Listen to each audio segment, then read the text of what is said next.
Бүген Татмедиа Республика агентлыгында матбугатта озак еллар эшләүче хезмәткәрләрне ТАССРның юбилей медальләре белән бүләкләделәр. Исемлектә 59 кеше – журналистлар, мөхәррирләр, алып баручылар, телевидение, радио ветераннары.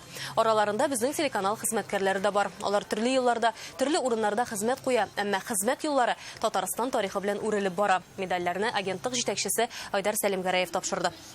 Үзебезнең республиканың үсешләрен, үткән җилларын искә төшердек. Менә шул турында сөйләгән, халыкка җиткергән, журналистларга рәхмәт әйтергә мөмкинлек туды. Шуннан кулланып без бүген җыйдык һәм һәрберсенә рәхмәт әйтергә тырыштык. Каждый из них делал свой большой вклад. Әлеге шәхесләр республика чәчәк атсын өчен бик зур эш башкарды. Бу аларның сюжетларында, язмаларында ачык күренә. Мондый бүләк минем өчен бик кадерле. Без бит шушы Татарстанда яшибез. Шушы Татарстанда яшәгән халыклар өчен эшлибез.